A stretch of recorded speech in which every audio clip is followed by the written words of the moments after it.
Hello my friends, welcome here. I'm Aimee Esther, and today we are testing me for EDS. This is going to be fun. EDS stands for Ehlers-Danlos syndrome, and it often goes along with POTS, which is a chronic condition that I have. I have multiple chronic illnesses, lots of pain and problems, and just so many things wrong with my body. And the most common thing that people comment on my videos saying, Aimee, you should get tested for this. Are you sure you don't have this? It's EDS. And I get a lot of advice on the internet because I share my life on the internet, and some of it I just have to disregard, some of it I have to take with a grain of salt, and some of it I really look into. But this one comes up a lot.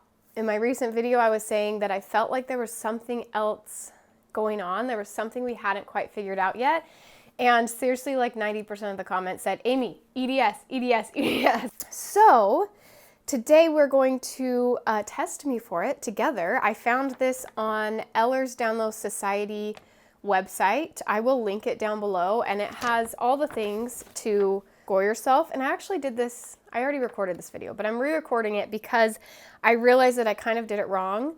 And then I watched a video of people who have EDS, and some of the things they were showing, I was like, oh, actually that kind of did look like the way my body was doing things. So anyway, I am currently unsure, so that's why I'm making this video is, well, first of all, because people keep recommending it, and I want to show you, okay, this is what's happening in my body, so we can find out together. And I think there's a few things that I'm unsure if I am hitting the criteria or not. I feel like I'm kind of on the line. So there are 3 criteria. You have to hit all 3 of those in order to be diagnosed with EDS, and each of those have their own little section. So the first section, generalized joint hypermobility. So first we have the Beighton score, which is a set of 5 things that you do, and there's a total score of 9. So I need 5, but it also says that if you are 1 less than that, so instead of 5, if I am 4, there's one more thing I can do that will still pass me on this criteria. Okay, so the first one is you pull your finger back, and one website that I saw said 90 degrees or more, and the other one said past 90 degrees. So I don't know. I feel like mine hit about 90 degrees. So if I pull my finger back, I also did it flat surface, so I will show you that as well. So mine, I feel like goes about 90 degrees if I hold everything flat. And then this side as well. Okay, tell me your thoughts on that. Does that pass? I also made a huge mistake, and because I recorded this video yesterday, and then I started to watch some videos about EDS, and I was like doing all these things. Now my hands and all my body is like hurting so bad today, but I'm still gonna do it for you. Okay, so those ones are unclear, but I'm gonna mark them just for fun. We'll just mark them as passing, because I feel like it's pretty close. Because it hits like right at 90 degrees. I don't know. Tell me your thoughts in the comments. The next one is, oh, and you get a point for each side. So if you have both, that's 2 points. Okay, and the next one I definitely can't do. It's where you take your thumb, and if you can touch it to your arm, then you get a point for this one. Nope. And a point, I guess I could do it this way. For this one, nope. This one, it's a no-go. So that one I do not get any points for sure. This one I thought was for sure no until I watched the video of someone else doing it, and they said yes, and it looked kind of similar to mine. So you tell me your thoughts, my friends. So here's arm 1. Oh, I guess I should explain to you what it is. Okay, so you put your arm out, and if it bends more than, I think it was like 10 degrees or something. I thought it had to be way farther, but the people in the video who had EDS said their doctor diagnosed them with EDS. I swear it looked more like what my arm looks like. So you tell me. This one is, again, I don't know. It's an iffy to me. Is my arm passing that? I don't know. I don't know. And then there's this side. Again, very similar, and I have no idea if I would count that or not. So you let me know if that counts or if that looks just like a normal arm. I don't know. I don't know, you guys. That one's hard for me to tell. The next one is if you stand straight and kind of push your knees back, if they go past just being straight flat. I'll show a picture. I don't know how to explain this. Okay, so let's do the test. Oh, don't look at my laundry. This is another one that I just think no, but then when I watched the video, I could not even tell when they said that they had EDS. It looks straight, but maybe I just don't know. Okay, and while we're here on the floor, I'm gonna do the next one, which is, the other ones you could get 2 points each because one for each side. This one is just 1 point, and it's if you can touch the floor while standing. This is really easy for me. I've always been a very flexible person my whole life. So this one is a definite yes.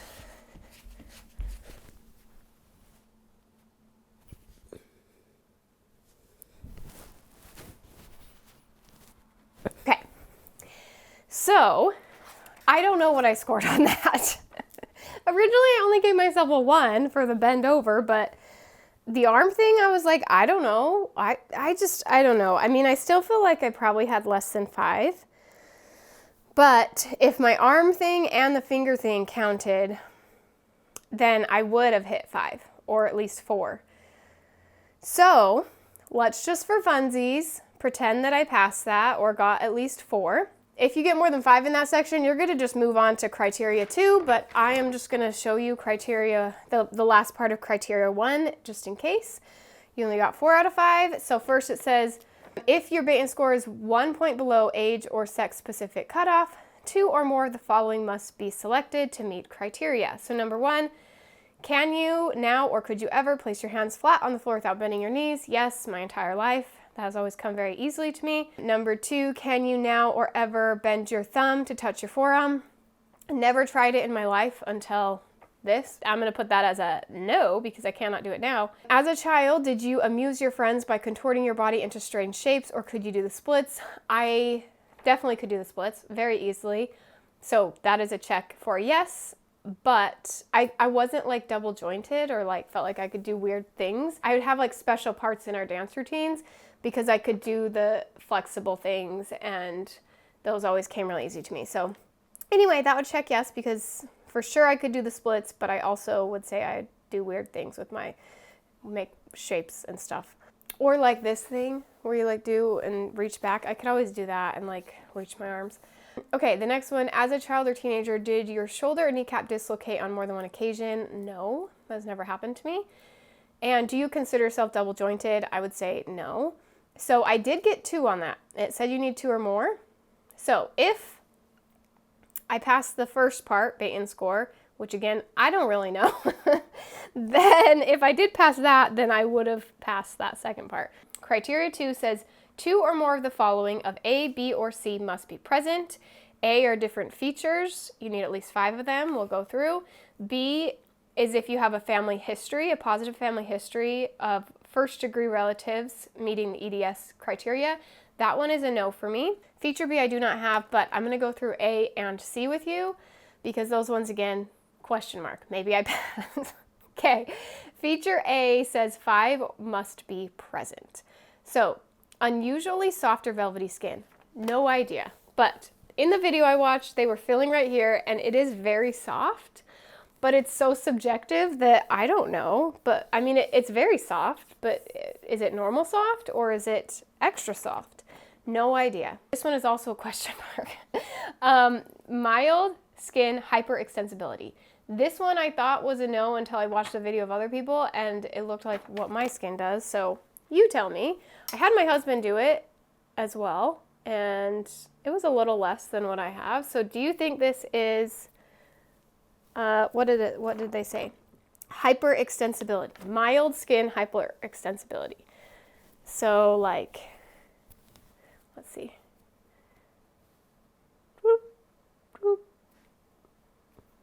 Is this abnormally stretchy? Is this normal? Hard to see. Okay. Is that abnormally stretchy skin? I thought no, except I swear the people who I was watching online. Now it doesn't, I feel like in person it looks stretchier than on the camera for some reason. Tell me your thoughts on this skin stretch we have here.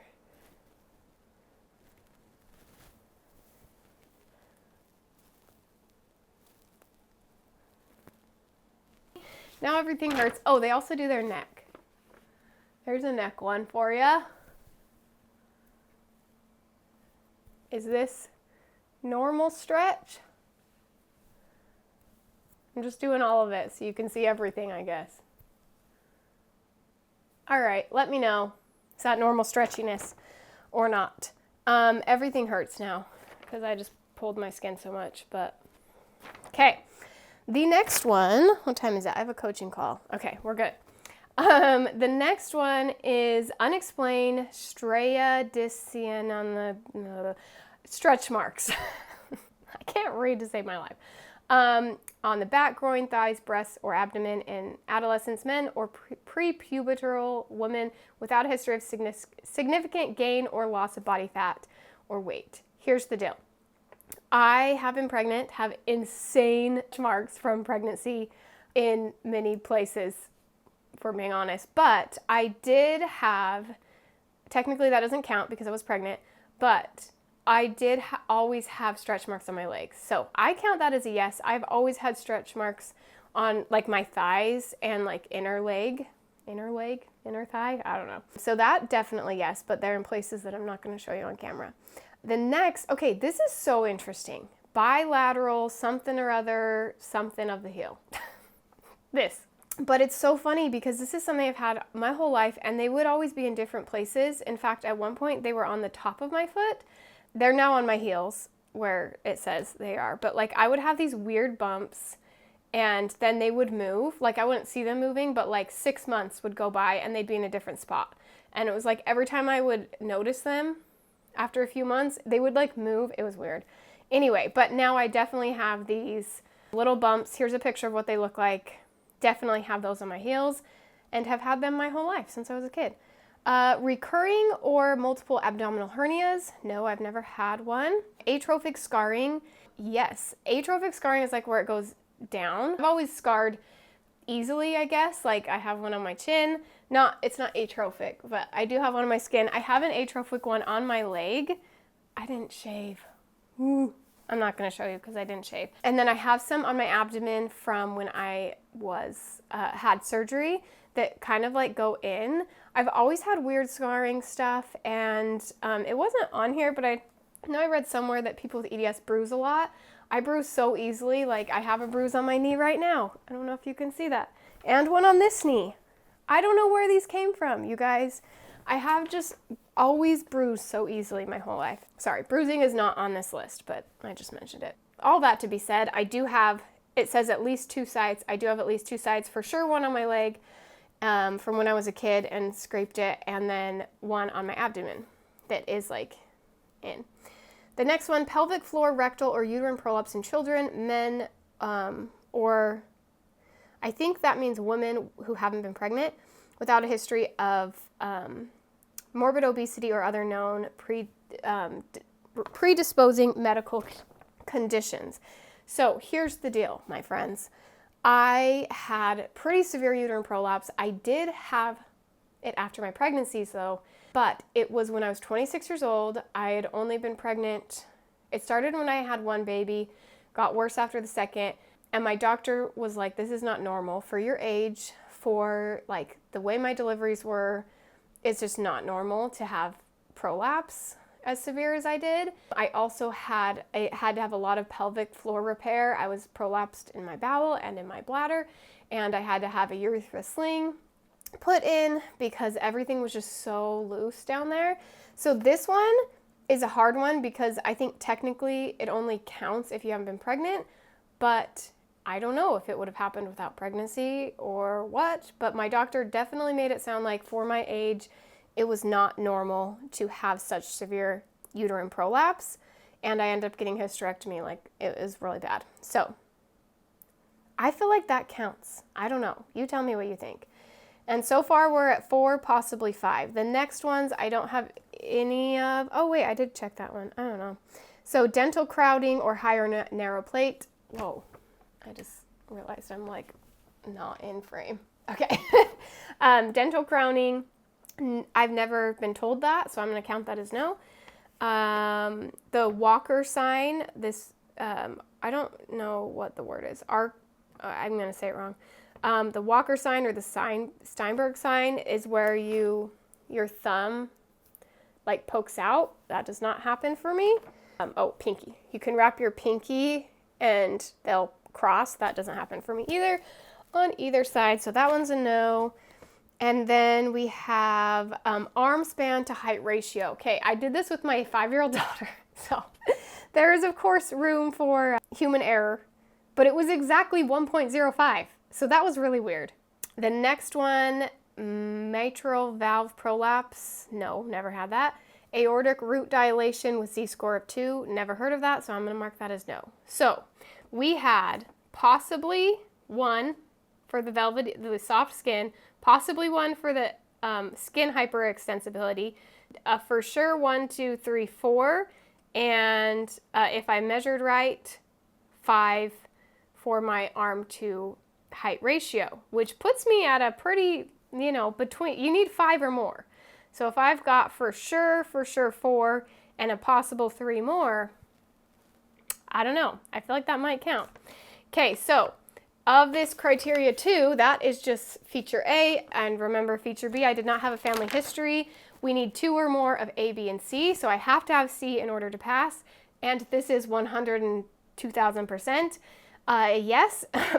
Feature C says musculoskeletal pain in 2 or more limbs recurring daily for at least 3 months.